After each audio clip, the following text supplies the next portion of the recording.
Ya, sebagaimana yang kita ketahui bahwa ketika Allah menciptakan dunia ini, semuanya itu baik adanya. Melalui kejatuhan Adam dan Hawa ke dalam dosa, maka segala sesuatu yang baik itu menjadi rusak. Dan segala keturunan Adam itu sampai kepada masa kita dan sampai kepada siapa saja manusia yang lahir di dalam dunia ini, kita semua berada di dalam satu kekuasaan yang namanya dosa.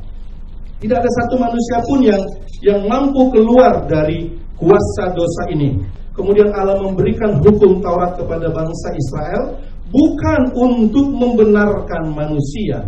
Hukum Taurat diberikan justru adalah supaya manusia bisa mengenal dosa itu apa. Bukan untuk membenarkan manusia itu. Kalau kita lihat di dalam Galatia 3 ayat 10, seluruh Galatia itu membahas dengan terus terang tentang hukum Taurat. Karena semua orang yang hidup di bawah pekerjaan hukum Taurat berada di bawah kutuk. Dan bahwa tidak ada orang yang dibenarkan di hadapan Allah karena melakukan hukum Taurat adalah jelas. Karena orang yang benar akan hidup oleh iman. Dan hukum Taurat diberikan kepada manusia supaya orang tahu, mengenal apa dosa itu. Tetapi sekali lagi, hukum Taurat tidak diberikan untuk membenarkan manusia, tetapi dia diberikan untuk orang tahu apa dosa itu. Sama seperti sebuah cermin.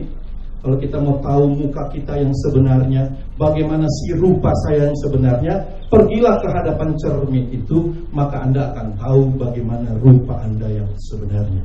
Begitulah kalau saya mau tahu.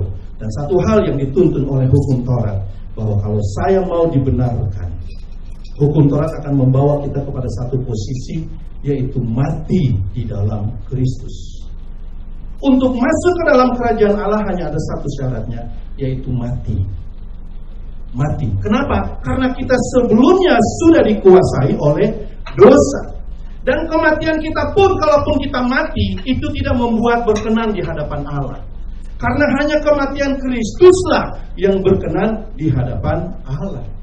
Tidak ada satu kematian manusia di dalam dunia ini yang bisa membuat Allah bertepuk tangan bahwa ini yang layak menebus dosa manusia. Hanya kematian Yesus Kristus. Itu sebabnya Yesus datang 2000 tahun yang lalu. Dia mati di kayu salib. Dia membawa manusia dosa itu, memakukannya di atas kayu salib, sehingga manusia dosa itu sudah selesai. Lalu bagi siapa yang percaya kepada Kristus, bagi siapa yang menerima kematian Kristus itu, mereka dipindahkan. Mereka dipindahkan masuk ke dalam yang namanya kasih karunia Allah. Mereka tidak ditinggalkan dalam dunia itu. Walaupun tubuh mereka tetap dalam dunia, tetapi mereka tidak lagi berada di bawah hukum Taurat. Mereka tidak lagi berada di bawah kuasa dosa. Kenapa? Karena mereka sudah dipindahkan. Allah tidak mematikan hukum Taurat, tapi Allah mematikan kita yang menerima kematiannya. Saya ulangi sekali lagi. Allah tidak mematikan hukum Taurat. Hukum Taurat tetap ada, tetapi dia tidak berlaku kepada kita karena kita sudah dipindahkan dari dosa kepada kebenaran, dari under law kepada under grace. Berbeda sekali kalau kita lihat begini. Grace itu bukan di sini. Grace itu bukan bersatu dengan dosa saya lalu memperbaiki dosa saya. Tidak, grace itu memakukan dosa saya dan saya dipindahkan ke dalam grace. Saya di dalam grace. Di dalam grace ini tidak ada dosa, karena dosa adanya di dalam dunia ini, bukan di dalam Kristus, bukan di dalam kebenaran. Kita harus melihat posisi ini.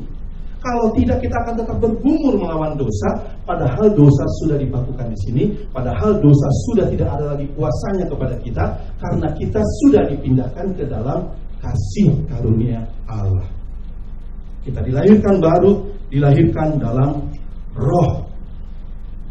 Sekali lagi saya katakan, hukum Taurat tidak dimatikan. Bukan hukum Taurat yang dipakukan di sini, tapi kuasa dosa, manusia dosa dipakukan di kayu salib. Roma 6 jelas sekali menerangkan hal itu. Bahkan seluruh Roma itu tuh bagus sekali kalau kita baca. Itu memperlihatkan kepada kita bagaimana posisi kita. Kalau kita tidak jelas di sini masalah dua ini, maka kita akan bergumul terus tentang dosa. Kita boleh punya pengetahuan yang dasar tentang akhir zaman, tapi kalau kita masih bergumul dengan dosa dan kasih karunia, kita tidak pernah ada sampai di sini. Karena kita masih bergumul di sini. Segala pengetahuan akhir zaman, segala pengetahuan tentang keselamatan itu hanya diberikan di sini. Tidak pernah di sini. Oleh karena itu bagi Anda yang berbahagialah Anda kalau Anda berada di sini, karena ini semua pemberian kasih karunia Allah.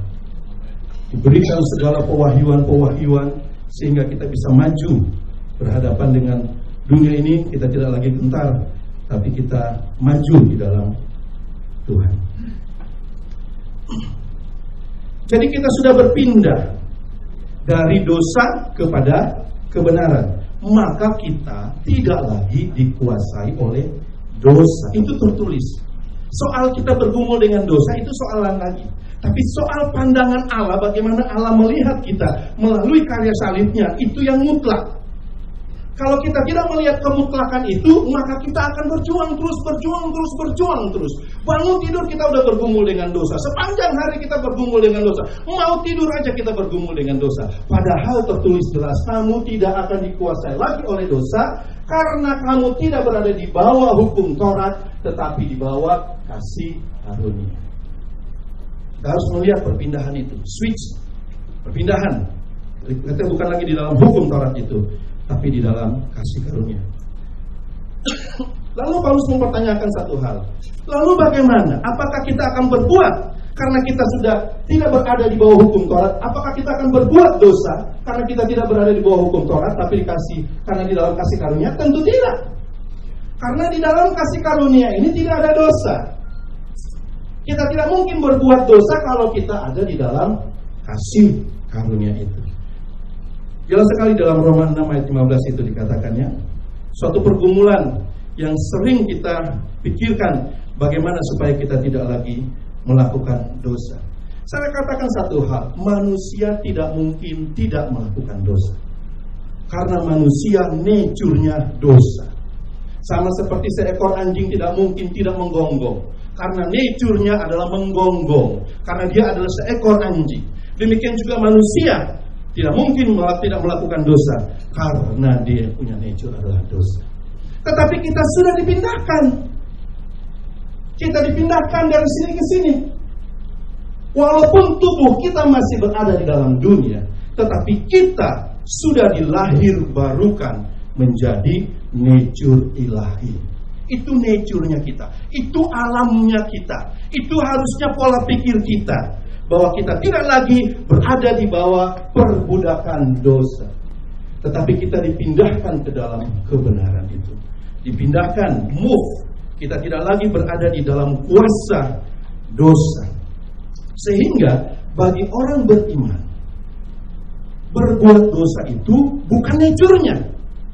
Buat orang dunia, berbuat dosa itu nature-nya.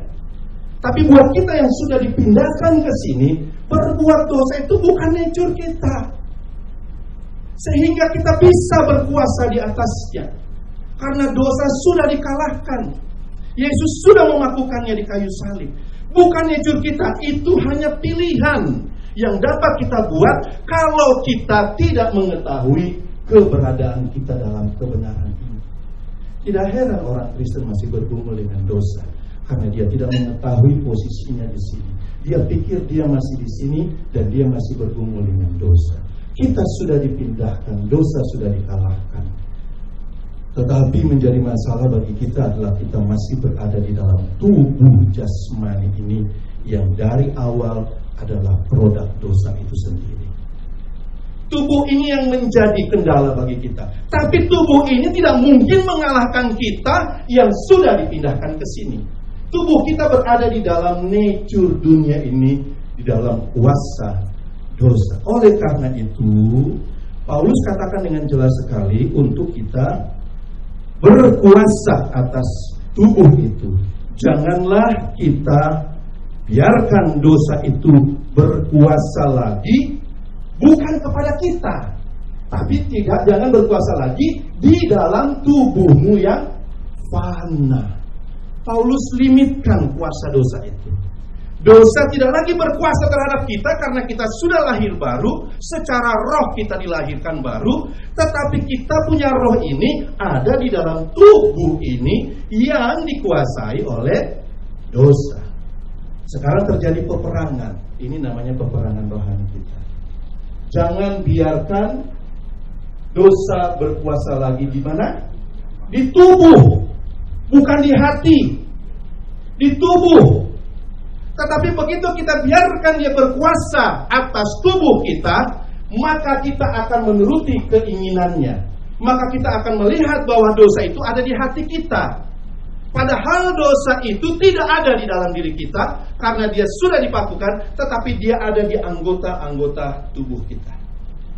Tetapi ketika kita membiarkan dosa itu berkuasa atas tubuh kita, maka kita akan mengikuti keinginan daripada yang disebut dengan keinginan daging itu. Bisa lihat ya, dosa limited sekali.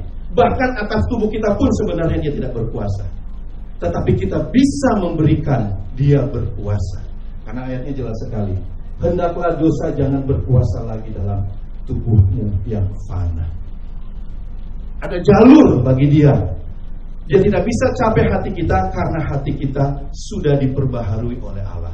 Dia berikan roh yang baru, yang tidak bisa dicapai oleh dosa. Tetapi kita bisa submit diri kita bisa berikan diri kita bisa berikan hati kita ke dalam kuasa dosa ketika kita mengikuti keinginan daging. Ini problem yang harus kita lihat. Yesus kepada orang Farisi, orang-orang Israel, memberikan satu prinsip yang jelas tentang bagaimana dosa itu. Ketika dia berhadapan dengan orang-orang Israel itu, dia berkata bahwa bapakmu adalah iblis. Kalau kita baca di dalam Yohanes 8 itu jelas sekali ya. Lalu bangsa Israel ini berkata, loh kami ini tidak pernah menjadi hamba siapapun. Tapi dengan jelas sekali Yesus katakan itu bahwa barang siapa yang melakukan dosa, dia berada dalam kuasa dosa. Paulus juga memiliki pemahaman yang sama, karena tidak mungkin Paulus bertentangan dengan Tuhan Yesus. Di dalam Roma 6 ini juga, Paulus dengan jelas katakan, ini prinsipnya. Kita ini bukan manusia independen. Kita ini bukan manusia yang bisa memilih dosa atau bukan dosa. Kita tidak bisa memilih dosa atau kebenaran. Kita hanya bisa menjadi budak. Kita hanya bisa menjadi salah satu hamba daripada kedua pihak ini. Apakah kita menjadi hamba dosa ataukah kita menjadi hamba kebenaran? Manusia tidak independen. Kita tidak bisa memilih. Paulus harus katakan sini, apakah kamu tidak tahu bahwa apabila kamu menyerahkan dirimu kepada seorang sebagai hamba untuk mentaatinya, kamu adalah hamba orang itu. Yang harus kamu taati, baik dalam dosa yang memimpin kamu kepada kematian, maupun dalam ketaatan yang memimpin kamu kepada kebenaran. Jadi either dua, apakah kita menjadi hamba dosa tanpa kita sadari, karena kita submit ourselves kepada dosa itu, ataukah kita menjadi hamba kebenaran yang menyerahkan segala tubuh kita ini untuk dipakai untuk kemuliaan Tuhan, ataukah kita menyerahkan segala tubuh kita ini untuk dipakai sebagai hamba dosa. Dan kalau kita tidak melihat hal itu, kalau kita tidak melihat apa posisi kita yang sebenarnya, apa keberadaan kita yang sebenarnya, maka kita akan tetap mensubmit diri kita kepada dosa. Kenapa? Karena kita dari dulunya memang dari sini.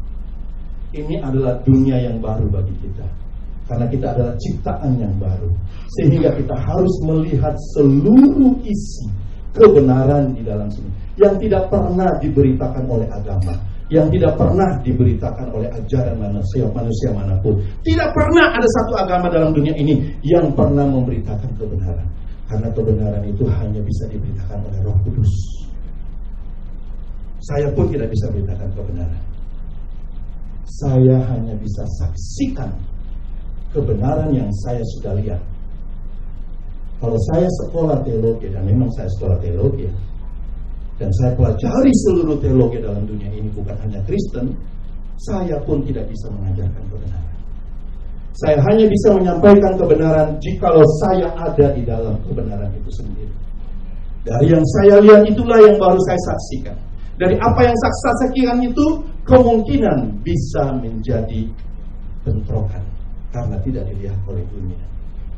Tetapi karena Anda dan saya melihatnya di dalam Kristus.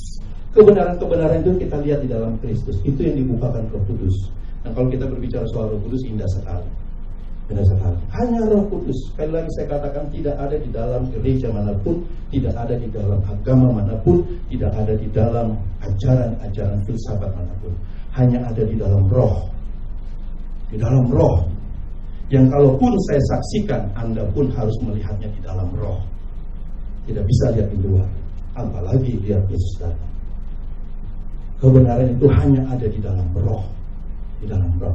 Karena kasih karunia itu diberikan kepada kita bukan bentuk fisik, bukan bentuk kekayaan, bukan bentuk harta yang melimpah, tetapi kasih karunia itu adalah Kristus itu sendiri, Roh itu sendiri yang diberikan kepada kita, yang harus kita lihat.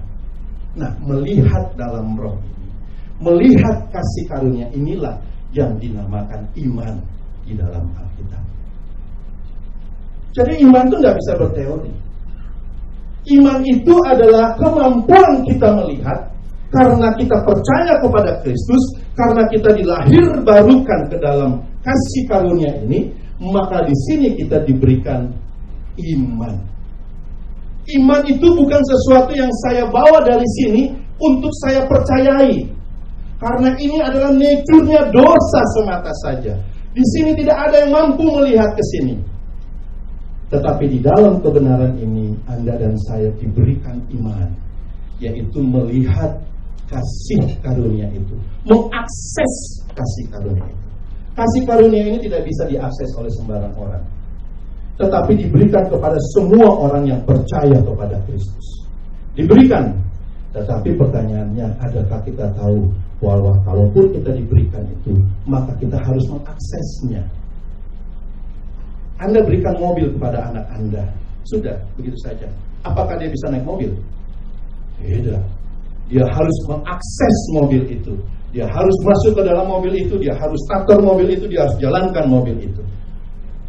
Sama seperti kita berikan kehidupan kepada anak kita. Mereka lahir ke dalam dunia ini. Apakah sudah begitu saja langsung, udah kamu sekarang udah jadi manusia? Tentu tidak. Kasih karunia juga begitu. Kita dilahir barukan ke dalam Kristus dan diberikan Kristus seutuhnya. Tetapi kita harus mengakses. Kita harus mengambilnya. Tapi kalau kita tidak melihat kasih karunia itu, bagaimana kita mengaksesnya? Tangkap maksud saya ya. Kita harus melihat itu di dalam Roma. Coba kita lihat Roma 5. Sampai saja dulu. Ya. Perhatikan Roma 5 ayat yang kedua. Oleh Kristus kita juga beroleh jalan masuk oleh iman kepada kasih karunia. Jadi ada kasih karunia, ada Kristus. Tetapi kita harus meraihnya dengan iman. Kita tidak bisa cuma, belajarnya gimana ya? Belajarnya gimana? Itu kita bukan meraih dengan iman. Kita meraih dengan otak kita. Kita meraih dengan kepintaran kita. Dan kasih karunia tidak bisa diraih dengan kepintaran manapun. Kenapa? Karena tidak ada di sekolah-sekolah. Hanya ada di dalam Kristus. Hanya ada di dalam Roh. Dan untuk itu kita perlu iman. Dan bagi orang yang percaya, Anda tidak perlu minta iman lagi. Bagi orang yang percaya, Anda diberikan iman. Sama seperti seorang lahir ke dalam dunia ini, dia memiliki panca indera. Semua manusia yang lahir ke dalam dunia ini memiliki panca indera. Apa gunanya panca indera itu? Untuk mengakses dunia ini. Coba kalau saya lahir dalam dunia ini, mata saya buta, pendengaran saya tuli, saya punya bicara nggak bisa, saya tidak bisa mengecap, saya tidak bisa merasakan semuanya. Saya nggak bisa akses dunia ini.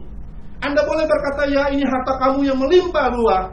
Saya tidak bisa mengaksesnya. Kenapa? Karena panca indera saya tidak berfungsi.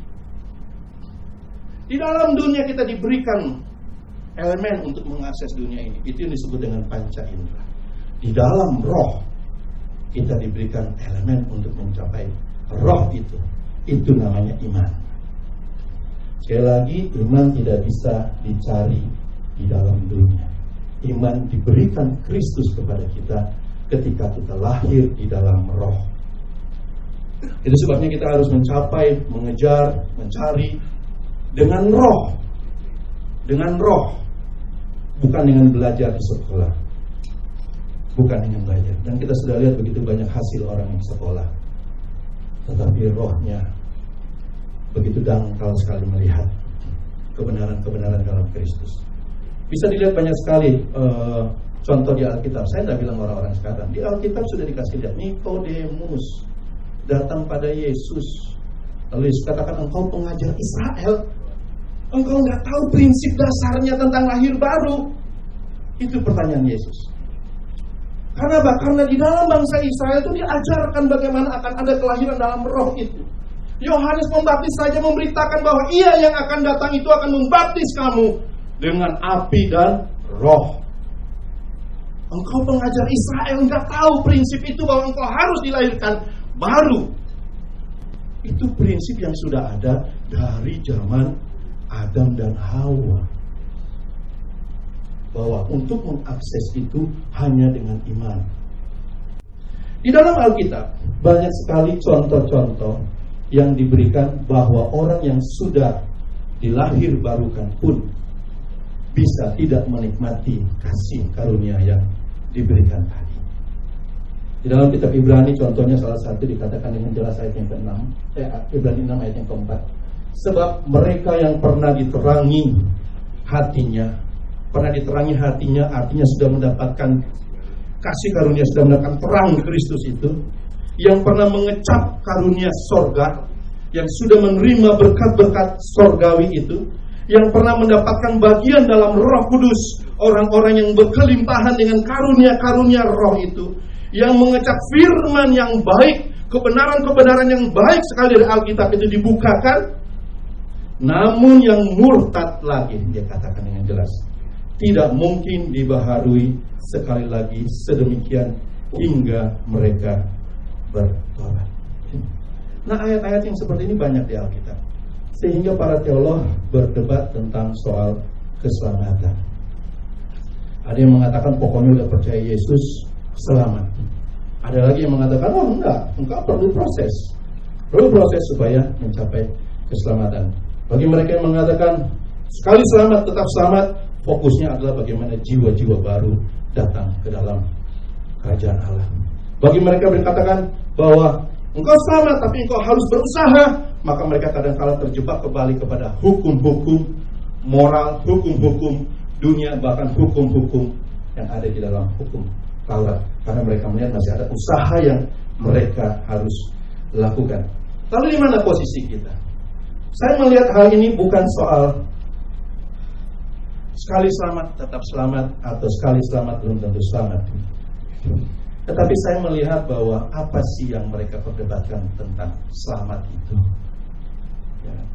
Dan ketika berdebat tentang soal keselamatan itu, maka kita bisa sampai kepada satu kesimpulan seakan-akan keselamatan itu hanya sebuah hadiah yang diberikan pada kita. Seakan-akan itu adalah tiket masuk ke dalam sorga. Engkau sudah dapat keselamatan, berarti engkau bisa masuk surga. Sekali selamat, tetap selamat. Engkau mendapatkan hadiah, engkau harus jaga hadiah itu supaya jangan rusak. Dan bawa hadiah itu kalau engkau mati, maka engkau bisa diterima. Sekali selamat belum tentu selamat, engkau harus menjaga keselamatan. Bicaranya seakan-akan keselamatan itu sebuah kado yang kita harus jaga. Yang satu menjaganya dengan rapat, yang satu menggunakannya sebagai tiket masuk. Keselamatan tidak demikian. Keselamatan itu bukan hadiah yang diberikan kepada kita, tapi keselamatan adalah Kristus itu sendiri yang diberikan kepada kita untuk kita tinggal di dalamnya. Saya ulangi lagi. Keselamatan itu bukan hadiah yang dapat engkau pakai dan engkau pergunakan, tapi keselamatan itu adalah Kristus yang diberikan kepada manusia untuk manusia tinggal di dalamnya. Selama engkau berada di dalam Kristus itu, maka engkau berada di dalam kasih karunia. Maka engkau berada di dalam keselamatan. Di luar itu tetap tidak selamat. Karena keselamatan adalah, sekali lagi saya katakan, bukan hadiah. Tapi keselamatan adalah Kristus, pribadi Kristus yang tidak bisa engkau ambil, engkau bawa kemanapun, tetapi engkau harus tinggal di dalamnya. Jadi kalau tanya ke saya, keselamatan apa ya? Sederhana sekali. Keselamatan itu adalah partisipasi aktif kita di dalam Kristus. Keterlibatan kita full di dalam Kristus. Saya tidak bicara pelayanan, karena di dalam Kristus itu kita tidak berbicara pelayanan. Di dalam Kristus itu kita bicara manifestasi. Bukan tugas pelayanan, tapi manifestasi Kristus. Nah, nanti kita akan lihat apa tadi yang definisi murtad ini. Kalau kita berpikir murtad ini adalah murtad dari agama, atau yang tadinya berkata Yesus sekarang tidak lagi aktif di pelayanan, bukan itu yang dimaksudkan murtad di dalam Ibrani ini. Tadi kita baca sebentar, kalau kita mundur sedikit ke dalam kita mundur sedikit nanti ke Ibrani 3. Jadi kita bisa lihat bahwa salvation is living present a participation by faith. Jadi kita tinggal di dalam Kristus, bukan juga nggak tahu apa-apa, tapi kita berada di dalam Kristus, lalu kita melihat Kristus itu, kita mengakses dengan iman. Kita melihat dengan iman dan kita mengakses dengan iman. Lalu apa yang terjadi ketika kita mengakses? Maka kita akan memanifestasikan Kristus yang kita akses itu ke dalam dunia. Sehingga jelas sekali Yakobus katakan iman tanpa perbuatan adalah mati. Karena kalau kita bisa melihat kasih karunia, tetapi kita tidak berpartisipasi di dalam kasih karunia itu, sama dengan iman tanpa perbuatan. Sama seperti orang tadi, ketika saya lahir ke dalam dunia ini, katakan saja seluruh panca indera saya lengkap, tapi saya tidak pernah mendengar, saya tidak pernah melihat, saya tidur terus di tempat tidur saya. Maka apa yang akan saya perbuat? Saya akan melakukan apa yang dahulu di dalam perut ibu saya. Begitu juga dengan orang yang sudah lahir baru, sudah memiliki iman, dibukakan Kristus, dibukakan, dan itu Roh Kudus. Saya nggak katakan pengajaran manusia, itu Roh Kudus. Roh Kudus pasti membukakan. Kalau ada yang katakan Roh Kudus yang membukakan, itu belum pernah baca Alkitab. Roh Kudus pasti bukakan. Sama seperti seorang ibu pasti mau anaknya berfungsi dengan baik, dia akan mengajarkan anaknya. Itu Roh Kudus. Seperti babysitter yang menjaga kita, dia pasti bukakan kasih karunia supaya kita bisa hidup di dalamnya. Indah sekali kalau Anda bisa hidup di sini. Ini yang dialami oleh Abraham, Ishak dan Yakub. Ini pula yang dialami oleh Daud, Musa, dan orang-orang yang percaya di perjanjian lama itu. Mereka melihat kasih karunia Allah itu. Mereka menerima kasih karunia Allah itu. Dan mereka tinggal setia di dalam kasih karunia itu. Walaupun apa yang mereka lihat itu tidak pernah mereka dapatkan di masa hidup mereka. Itu kalau Anda baca Ibrani 11. Abraham dijanjikan keturunannya akan sebanyak pasir di laut, bintang di angkasa. Dia nggak pernah lihat itu, tetapi dia melihat dalam kasih karunia itu. Dia melihat Kristus, satu pribadi yang akan datang turun dari Abraham. Dia lihat Kristus dan keturunan Kristus. Itulah yang dikatakan sebanyak bintang di langit, pasir di laut. Jadi sekali lagi saya katakan bahwa perdebatan kita tentang keselamatan, kalau kita berdebat di luar kasih karunia ini, kita nggak akan ketemu. Karena dosa hanya berdebat dengan dosa. Tetapi kita harus masuk ke sini. Kita harus melihat ke sini.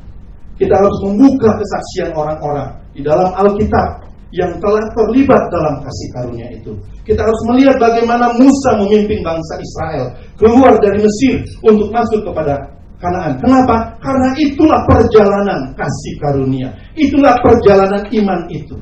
Kalau kita tidak bisa melihat perjalanan bangsa Israel demikian, maka kita akan create teori kita tentang keselamatan. Tidak ada yang kita perbuat untuk keluar dari dunia ini, untuk keluar dari dosa itu. Hanya menerima kematian Kristus, domba Allah yang dipotong, yang disembelih di hari Paskah itu. Hanya menerima, kita keluar. Allah membawa kita keluar ke sini. Allah memberikan kasih karunia-Nya. Dia berikan Kristus di sini. Dia berikan hukum Taurat. Dia berikan bait Allah. Kristus semua diberikan kepada bangsa Israel. Mereka keluar dari sini. Untuk keluar dari sini tidak banyak effort yang kita lakukan. Tetapi waktu dia keluar dari sini, sebelumnya dia adalah budak dosa. Dia budak Firaun. Kita budak dosa sebelumnya. Untuk keluar dari sini kita cukup terima kematian Kristus. Sehingga kita sekarang tidak lagi menjadi budak dosa, tetapi kita berada di dalam satu kuasa yang baru, yaitu Kristus, Allah itu sendiri. Kita tidak independen. Bangsa Israel ketika mereka keluar dari Mesir, mereka pikir independen. Dia bilang, Tuhan, kita udah keluar dari Mesir, mana makanan, mana minuman nih Tuhan. Mereka pikir mereka independen. Mereka tidak menyadari bahwa ketika dia keluar dari Mesir, dia di bawah kuasa Allah. Dia tidak pernah lepas dari salah satu kuasa. Dia nggak pernah independen. Sama seperti kita harus melihat hal itu, bahwa kita nggak pernah independen. Kita tidak bisa memilih yang mana Tuhan kita ketika kita keluar dari sini. Karena kita langsung berada di bawah kuasa ilahi. Tetapi sepanjang perjalanan ini, di sini kita dosa, di sini kita diperkenalkan Tuhan yang baru. Kita diperkenalkan environment yang baru.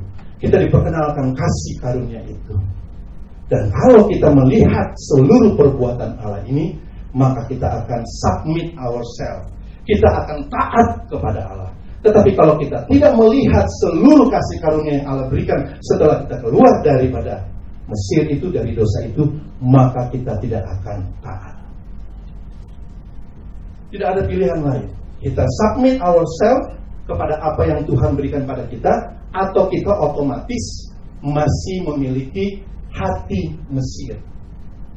Sehingga walaupun Allah kasih pada kita makanan roti mana, daging burung puyuh itu, di sini kita tidak melihat itu kasih karunia. Kenapa enakan di Mesir?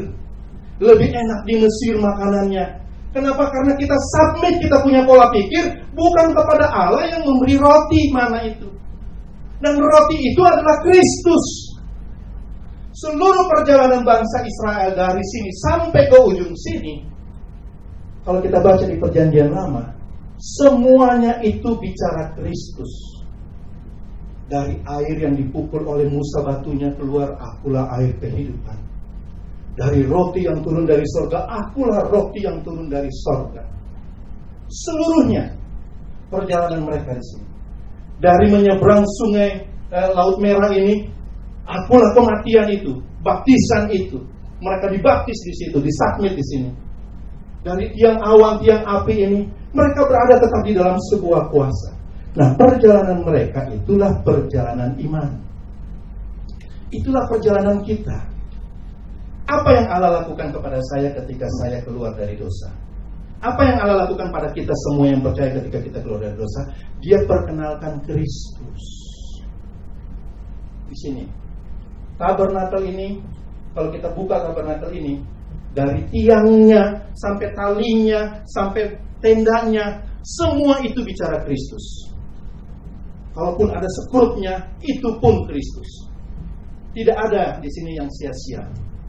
Karena apa? Karena Musa waktu disuruh perintah buat ini, Allah perintah begini, Musa buat persis seperti apa yang kau lihat di sorga. Persis, gak boleh enggak. Dan apa yang dilihat di sorga? Kristus. Kristus. Tetapi tentu saja kalau kita buka lagi, berbicara tentang gambaran dan bayangan.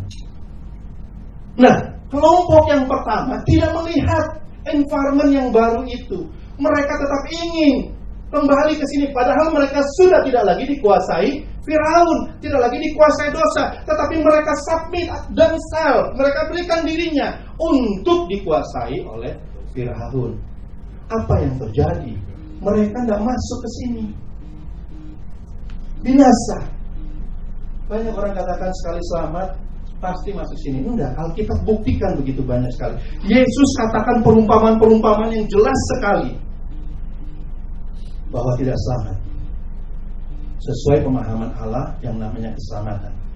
Keselamatan saya katakan tadi, partisipasi aktif kita di dalam Kristus. Bukan terima hadiah. Bukan terima hadiah. Saya baru realize perumpamaan talenta 1, 2, dan 5 itu. Ingat kan ya? 1, 2, dan 5. 5 menghasilkan 5 jadi 10. 2 menghasilkan 2 jadi 4. 1 tetap 1. Enggak. 1 diambil. Allah berikan Kristus. Kalau kita tidak menghasilkan yang kita lihat itu, diambil. Bukan Allah yang berikan keselamatan. Anda dan saya mungkin sudah ada di dalam Kristus, tetapi kasih karunia itu kita tidak dapatkan. Saya kasih mobil ke anak saya, tapi kalau dia nggak bisa akses itu mobil, saya ambil. Kenapa? Karena mobil ini harus jalan. Saya berikan kepada siapa? Yang mengembangkan, yang 10, ayat 10. Anak saya buta, tuli, dan tidak mendengar, silakan saja. Perumpamaan Yesus banyak sekali dan jelas sekali. Saya heran orang masih berdebat tentang masih bisa selamat walaupun engkau tidak partisipasi aktif dalam Kristus. Kita hanya menerima keselamatan yang imajinasi, imajiner, hidup di dalam bayang-bayang. Kalau saya mati, saya selamat gak ya? Yesus nggak ada urusan lagi. Dan kita selalu mengkaitkan keselamatan itu dengan dosa. Padahal Yesus tidak lagi berurusan dengan dosa. Dia mati di atas kayu salib sekali untuk selama-lamanya. Dia keluarkan bangsa Israel dari sini sekali untuk selama-lamanya. Dia nggak pernah bawa lagi ke sini. Sekali. Keselamatan itu tidak ada urusannya dengan dosa. Kalau kita lihat dari uraian tadi, maka keselamatan itu urusannya dengan iman. Ini yang kadangkala kita lupa. Kita bergumul dengan dosa, padahal menang terhadap dosa itu tidak bisa membuat kita selamat. Karena tidak ada satu ayat pun di dalam Alkitab yang Anda pegang itu yang bisa berkata bahwa orang diselamatkan karena tidak berbuat dosa. Tidak ada. Alkitab jelas sekali tertulis, kita diselamatkan karena iman. Dan iman itu sekali lagi saya katakan tadi, partisipasi aktif. Jadi bukan hanya melihat, tapi partisipasi aktif. Seperti dia katakan juga di dalam Ibrani 3. Nanti kita lihat apa disebut dengan murtad. Di dalam Ibrani 3, penulis Ibrani, kitab Ibrani ini berkata dalam ayat 8, janganlah keraskan hatimu seperti dalam kegeraman pada waktu pencobaan di padang gurun. Dia refer ke sini, kekerasan hati di sini. Sehingga Allah, nanti kalau kita lihat, berketetapan untuk tidak membawa mereka masuk ke sini. Karena di sini adalah yang ini yang berkuasa. Kristus yang dibentuk ini yang akan berkuasa di sini. Bukan budak yang berkuasa ini yang berkuasa di sini. Tapi Kristus yang diperlihatkan kepada kita, itulah yang akan berkuasa di dalam tanah itu, di dalam diri kita. Di mana nenek moyangmu, ayat yang ke-9, mencobai aku dengan jalan menguji aku, sekalipun, perhatikan sini, mereka melihat, ini imannya, perbuatan, kurang apa? Tiang awan, tiang api, kurang apa? Sendal mereka tidak pernah rusak berjalan, kurang apa? Roti turun, kurang apa? Musuh dihalau, tidak ada yang berkekurangan. Itu kasih karunia, saudara. Kristus itu tidak ada yang berkekurangan. Itu kasih karunia. Tetapi sekali lagi kita bisa menjadi tikus yang mati di dalam lumbung padi. Itu yang dialami oleh bangsa Israel yang pertama. Mereka mati di tengah-tengah berkat Allah yang turun tiap hari. Generasi pertama menolak masuk Kanaan. Generasi pertama. Tidak, kami tidak mau masuk sini. Mereka tidak mau Kristus memerintah dalam diri mereka. Mati. Tapi tiap hari Allah kasih mana. Tetap 40 tahun Allah piara mereka. Jadi kalau kita hanya bergumul dengan dosa tiap hari, saudara, sekali lagi saya katakan, kita bisa lupa bahwa kita punya faith, kita punya iman. Kita bisa lupa tidak lagi hidup dengan iman, tapi kita hidup dengan perbuatan. Karena kita melawan dosa, dan dosa itu ada di dalam daging. Kita hidup dengan perbuatan daging, Kita melawan dosa dengan perbuatan daging. Hidup dengan iman, itu sebenarnya tujuan perjalanan kita. Itulah sebabnya ayat yang ke-10. Aku murka kepada angkatan itu dan berkata, selalu mereka sesat hati. Dan mereka tidak mengenal jalanku, sehingga aku bersumpah dalam murkaku, mereka akan masuk ke dalam perhatian. Lalu dia katakan di sini, waspadalah, saudara, supaya jangan terdapat seorang yang hatinya jahat dan tidak percaya oleh karena murtad. Jadi murtad yang dimaksudkan penulis Ibrani adalah tidak percaya. Bukan pindah agama, bukan pindah denominasi, bukan karena percaya ajaran sesat, bukan karena perbuatan-perbuatan dosa, tapi karena tidak percaya. Allah berikan Kristus, Allah bukakan dengan pewahyuan-pewahyuan, tetapi kita tidak mau tinggal di dalam Kristus itu. Jadi murtad yang dikatakan tadi itu tidak percaya. Karena sekali lagi saya katakan, Allah tidak lagi berurusan dengan dosa, tetapi sekarang kita berurusan dengan dua hal, beriman atau tidak percaya. Di dalam bahasa aslinya, kata tidak percaya itu sebenarnya kebalikan daripada beriman. Faith dan faithlessness. Faith dan tidak ada faith. Cuman itu. Jadi bukan tidak percaya, oh Yesus mati, bukan gitu. Tapi melihat di dalam. Faith itu melihat di dalam. Bukan tidak percaya Yesus, oh 2000 tahun lalu dia dipaku, oke, sejarah membuktikan itu kok. Kita tidak perlu iman untuk percaya itu. Setan aja percaya Yesus itu Tuhan. Kita tidak perlu iman kalau hanya sampai kepada level percaya itu. Tetapi kita perlu iman melihat Yesus Tuhan. Tujuannya apa? Supaya kita submit ourselves. Tetapi jikalau dikatakan pada hari ini, jika kamu mendengar suaranya, janganlah keraskan hatimu seperti dalam kegeraman. Siapakah mereka yang membangkitkan amarah Allah? Ayat yang ke-16. Sekalipun mereka mendengar suaranya. Bukankah mereka semua yang keluar dari Mesir di bawah pimpinan Musa? Dan siapakah yang ia murkai 40 tahun lamanya? Bukankah mereka yang berbuat dosa dan yang mayatnya berkelimpangan di padang gurun? Dan siapakah yang ia sumpahi bahwa mereka takkan masuk ke tempat perhentiannya? Mereka yang tidak. Jadi statementnya ada, saudara. Statementnya ada. Mereka keluar dari sini di bawah pimpinan Musa yang tadi. Tetapi Allah sumpahi mereka tidak boleh masuk ke sini karena mereka tidak taat. Mereka keluar dari dunia, menerima kematian Kristus, diterangi hatinya, diberikan urapan-urapan, diberikan seluruh keberadaan ilahi itu, tetapi mereka tidak mau submit themselves kepada Allah. Dikatakan di sini bahwa mereka tidak dapat masuk oleh karena ketidakpercayaan mereka. Tidak ada yang susah di hadapan Allah, karena iman itu Dia yang berikan. Jalan keluar dari sini Dia yang sediakan, Dia yang mati di kayu salib. Perjalanan ini Dia yang lindungi, Dia yang protect, Dia yang menyediakan, Dia provision, Dia sediakan semua. Tidak ada yang berkekurangan di sini. Tinggal kita. Jadi kalau berbicara dari sisi Allah, betul Dia akan protect kita, betul Dia tidak akan biarkan satu pun hilang daripada kita. Dari sisi Allah. Tapi bukan berarti Allah biarkan ketidaktaatan.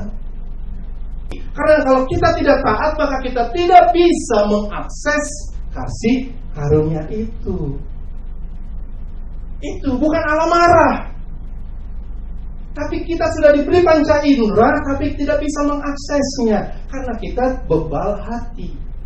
Karena kita menuduh Allah bahwa Dia adalah Tuhan yang tidak bekerja, yang mengharapkan hamba-hambanya yang bekerja. Itu kan kata satu orang yang satu talenta itu. Aku tahu engkau Tuhan yang jahat, engkau tidak bekerja, engkau cuma mau cari dari kami-kami aja duitnya. Sehingga dia tidak memanifestasikan talenta yang satu. Itu sebenarnya kenapa dihasilkan dua. Karena yang dua memanifestasikan yang dua, menghasilkan dua. Memanifestasikan imannya sehingga dia mengakses Kristus, mendapatkan Kristus, berkembang. Dan saya berbahagia, perkembangan di sini diprotek oleh Allah. Kita cuma tinggal submit diri kita. Allah protek. Tidak usah khawatir, Allah protek. Ketika Anda mulai mengakses kasih karunia itu, ketika kita mulai mengakses, mulai melangkah, kita akan lihat protection Allah. Sama seperti anak kita ketika dia mulai berjalan, dia akan lihat bapaknya jaga-jaga. Pertama dia takut, tapi ketika dia lihat protection bapaknya, berani dia. Kita yang bingung, tabrakan lagi. Kita yang bingung. Kalau kita lihat Allah, kalau kita lihat protection Allah, aduh indah. Nah, ini yang dikatakan di dalam Ibrani 4 ayat 2, terusan yang tadi. Kepada kita juga diberitakan kabar kesukaan yang sama dengan yang di sini. Bahwa mereka akan dibawa memerintah di sini. Sama, bahwa mereka diperkenalkan Kristus di sini. Supaya Kristus ini yang memerintah di sini, bukan budak ini yang memerintah. Sama. Tetapi pemberitaan itu tidak bertumbuh bersama oleh iman. Jadi kita dapatkan pewahyuan Kristus itu, tapi tidak bertumbuh. Kita tidak melakukan, kita tidak multiplikasi, tidak 2 jadi 4, tidak 5 jadi 10. Kita simpan itu. Harus bertumbuh. Kalau kita tidak bertumbuh, kalau kita tidak melihat Kristus, something wrong. Bukankah kita dipindahkan dari kerajaan gelap ke dalam kerajaan terang anaknya? Kita harus melihat kerajaan anak itu.